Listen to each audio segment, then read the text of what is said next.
everyone and Happy New Year. This is my first video of 2023 and I really hope this year to be able to do more videos.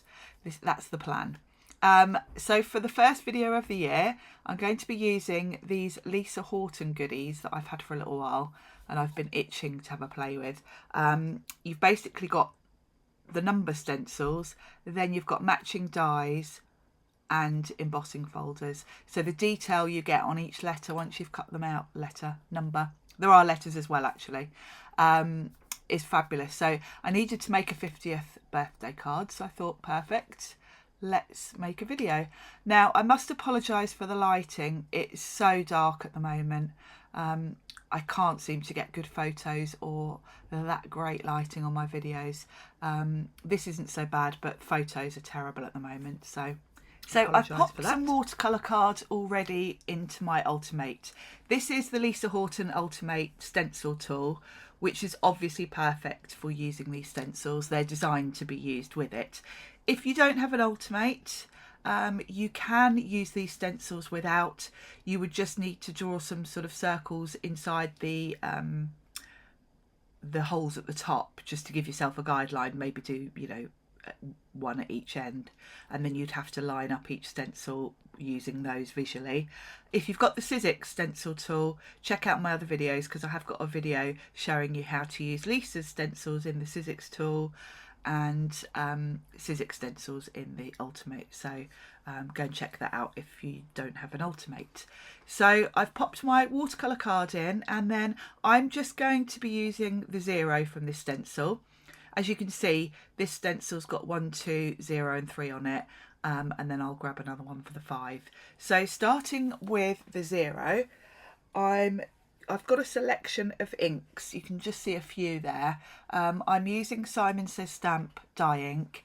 You can pretty much use any ink for these, really.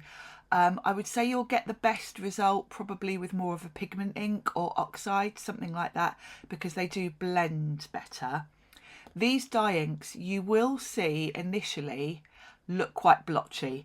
If you're using dye inks, don't stress about that, because as they absorb into the card, they kind of even out. So don't stress too much about your blends looking a bit blotchy if you're using dye inks. The areas that we're filling in here are quite small. So when the dye ink does settle down, you really won't, it will look fine. So I'm starting off with just a nice pale aqua blue for the first layer. There are 9 stencils for these, which sounds like a lot, but I have to say the enjoyment of doing these stencils, for me anyway, is the doing. It's really relaxing and I really like the process. So I would quite happily sit here with 20 stencils to build up, because I just like the effect it gives, and I like the process of doing it. So I've done the first layer there with that sort of an aqua blue. Now this next layer you can see quite clearly is green. Now I've kept the packaging just off to the side there. I am using that. This is because this is the first time I've used these stencils. The first time I use them, I tend to follow the colouring on the packaging, because then I can kind of work out which bit's which, if that makes sense. Because sometimes, you know, with a layered stencil, you've got tiny little areas and it's you're not quite sure what's meant to be a leaf, what's meant to be a flower. So if you use the packaging as a guide, you can quite easily see which colour to use for which. So to avoid confusing myself, I just use the same colours as on there, and then I can get more adventurous afterwards, because once you've done it once, you get the hang of how it all comes together on which bits or which sort of layer. So I'm just working my way through. This next one's got like almost, it looks like a little piece of lavender, so I'm going in with this nice sort of lilac colour. You can see to the side I've got my Lisa Horton stencil brushes. I've bought quite a few sets of these now. I've been buying kind of a couple of sets a month for the last few months, and I've now got enough. I can stop buying them now. I wouldn't necessarily recommend you go crazy like me and buy tons of sets, but I will say these detail stencil brushes are really useful for these layering stencils. I've got loads of the bigger blending brushes and I use them all the time, but with these stencils where you've got quite small areas, it is nice to have these smaller brushes. So you know, you don't have to buy all the colours and all the sizes as I've done, but maybe a couple of sets would give you just, you know, 2 or 3 sets, so you've got the sort of colour families or something. I would recommend getting some because they do make a big difference. So I'm carrying on through the layers, and you can see I'm hesitating because at each layer I'm kind of looking at the packaging, trying to work out what colour I'm meant to do that one in. So I would certainly say it took me longer to do this particular one than it will do next time I do it, because I was looking carefully to try and make sure I got the colours right. I'm also off to the side, I've got loads more of these ink cubes, so I'm kind of going through those. Some of the colours are a bit vibrant, and I didn't want the overall look of this to be too bright, so I'm trying to pick sort of more muted tones. So I'm going in, this is a nice sort of olive green.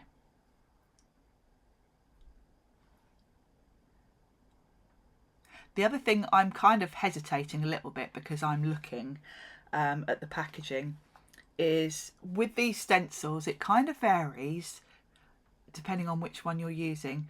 When you've got a stencil, sometimes it might require more than one colour within that stencil, within that layer. I did find actually with these that wasn't the case, and it was fine to just go in on each layer with one colour. But I know with other Lisa stencils sometimes you can be using more than one colour per layer, so that's another thing that's slowing me down a little bit, just because I'm checking what I'm doing each time. I'm going to speed up the video a little bit because I realise I am going quite slowly and this will go on forever if I don't speed it up. Also, we've got a 5 to do as well, so I'm kind of getting to the end now of the 0. I'll whiz even faster through the 5, I think, because it is the same process. So this is the last one, and I'm just looking for the right brush. I should mention actually, you might have noticed on the side of my brushes I've put little enamel dots, coloured dots, and it's just so that I can make sure I'm using the right colour and keep them all coordinated, and it just looks really pretty. So that's my 0. So it's exactly the same process for the 5. So I'm just lining up my watercolour cards. With the Ulti-mate, because you've got a silicone mat in there, it kind of grips your watercolour card quite nicely. I haven't had any issues. I've just used that one magnet to hold it in place, but I haven't had any issues with my card moving. I haven't felt the need to tape it down. It feels odd doing it, but you really don't need to. That silicone mat is brilliant at gripping everything. So same sort of colours. I'm starting off the 5 with that nice aqua blue, and then I'm going to work through the layers. Again, I'll put that packaging to the side so I can see the colours and make sure. And I've kept out the colours that I used on the 0, just so that where it's a green, I'm using the same shade of green. I don't want them to look different. So I would never remember which ones I'd used if I put them back in the tin. So that's why I've kept all my ink cubes to the side there, so I can use pretty much the same colours. And you can see how quickly this builds up the design.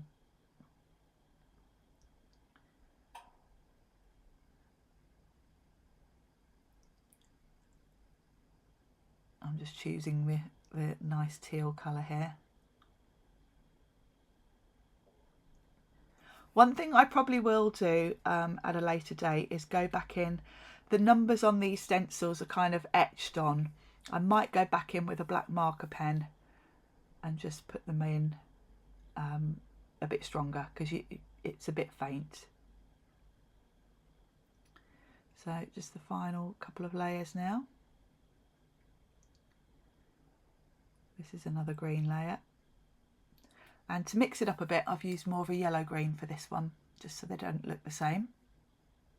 And the last layer on the 5 doesn't have anything for the 5. It's got something for the other numbers on that stencil, but with some of the numbers, there's no need for for any more detail, you know, by the sort of 8th stencil that it's all there. So I've grabbed the dies that match, and I'm going to use a bit of Sizzix Maker's tape to hold that in place. The 0 is a little bit different. You've got 2 dies here. There's an outline die, and then because you've got quite a large area in the centre, there is this other die that cuts that out, which is really nice. I'm just trying to make sure I've got that straight. You would definitely want to tape these down because you do want them to be accurate. Aren't they fabulous? So I've got both my numbers, and the next step is embossing. So I can pop that centerpiece out.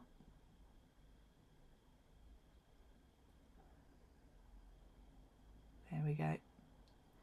Really pretty. So I'm just going to grab the embossing folders. The embossing folders that go with these are 3D, and they put a lovely emboss detail on. So this is the one that's got the 5 on. And with the embossing folder, you've obviously got one area that's raised and one that's sort of got a concave. And the card is going to be pushed into the concave part, if that makes sense. So make sure you've got them the right way round, and it kind of doesn't matter which side you use to line it up. And I found actually, because you can see where the design is etched, it's probably easier to hold your die behind the front, line it up that way, and then just pinch it to keep it closed while you pop it through the machine, just so it doesn't shift. Sorry, my die cutting machine's just off to the side, but I'm using a Big Shot, and the sandwich I use for Lisa's folders with the Big Shot is the base platform, then my thin metal die adapter, and then just one cutting plate on top. And I find that's perfect. Even within the same brand though, you might find variations with your machine, so play around with it until you get the right combo. Also, I think on Lisa's website she's also got some info about all the different machines, so if you've got a different machine, go and have a look there. So I'm going to do exactly the same with the 0, line it up, and I'm kind of playing around a bit. It takes me a bit of a while with this 0 because I wasn't happy with it. When I looked at the front, it didn't look like it was straight to me. So it's worth, you know, you've done all the work, make sure it's straight before you run it through, otherwise it will annoy you. You might notice actually this folder's a completely different shape to the other one. This does still fit through an A5 machine. I'm using standard size Big Shot, so although it looks like quite a large folder, it is still only just, but it does fit through the standard size A5 machine. So I'm just going to run that through, and then I've got my beautifully embossed. And I have to say, you wouldn't think it would make that much difference because you've got all that beautiful colouring, but actually the embossing really does just take it up a notch. So I've just moved all the bits out of the way, and I can work out now how to make this into a card. And I've got this pale pink cardstock that actually I got out initially. I thought I was going to do my numbers on the pale pink, and I had a little bit of a play, and the inks just, it distorted the colours too much, so I didn't like it. So I saved some of the card though, because I thought it would make a nice background with the with that blue colour I've chosen. I thought it would be quite nice. So I've embossed that panel with that lovely quilted folder, and what I'm going to do next is just trim this down a little bit to, I think I trimmed it down to 13 by 13 centimetres, and then I've used some Sizzix cardstock in a nice aqua colour, which I've cut to 14 by 14 centimetres, so that's going to give me a nice matte. And I found that the Sizzix cardstock just worked perfectly with that blue ink. It matches really well. I want quite a simple sentiment for this, and I grabbed my box ready to rummage through, and then I saw this one on the top and I thought, yeah, it's got to be that one. So I didn't need to spend very long looking for a sentiment, as you saw there, literally first one out the box. But I wanted a sentiment strip rather than anything that's going to detract from the lovely numbers, so that works perfectly. And it's, you know, it's a nice funny one as well. So I'm just going to add these with double-sided tape. I'm just using double-sided tape on these layers. I don't want this to be too bulky because I'm actually going to post this card. I'm going to add foam tape though to the letters and the sentiment strip. I keep saying letters when they're numbers, but you know what I mean. I want them to have a little bit of dimension, so I will add some foam tape to those.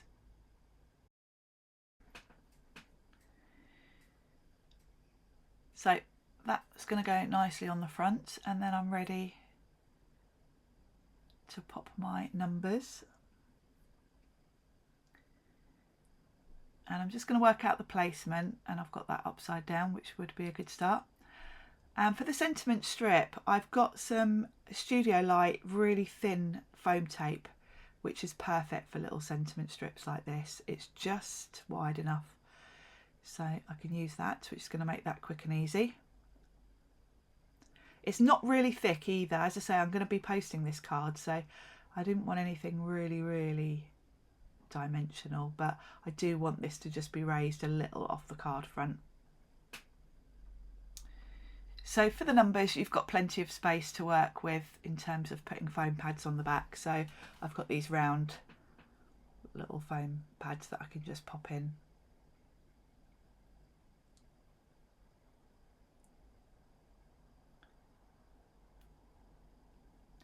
So I'll just work my way around. The one edge of this 0 is a bit thinner, so I'm just going to snip one in half, and then I can put the 2 halves on that side, and that will give it enough support. I've gone quite crazy with the foam pads just because I'm posting this and it will get, you know, likely get a bit squished, so there we go. So that's my card finished, but I think I am going to grab my tub of sparkles and just add a little bit of something, either some sequins or beads. So I'm just having a little look at my clear sequins and things, and I've got these little sparkly, they're like beads actually. I think they're from Pretty Pink Posh from memory. So I'm just going to add a few dots of glue around the sentiment. And then these come in different sizes, so I tend to do a triangle, and I tend to do sort of a large, a medium and a small. So I'm going to do that in this corner, and then to sort of mirror that, I'll do 3 up at the top there. And I'll use slightly different, there's quite a few different sizes in this selection, so I can make it look a bit different. It's a bit hard to see on camera. And actually these don't really even sparkle till it's when the glue dries that they really sparkle nicely, so they will look lovely once the glue's dried. So I hope you've enjoyed this card. I'll put details of all the products that I've used and where to get hold of Lisa's products, both here in the UK and in the States. I'll put all the info there for you. I hope you've enjoyed this video. If you have, don't forget to subscribe to my channel, and I'll see you soon. Thanks for watching. Bye.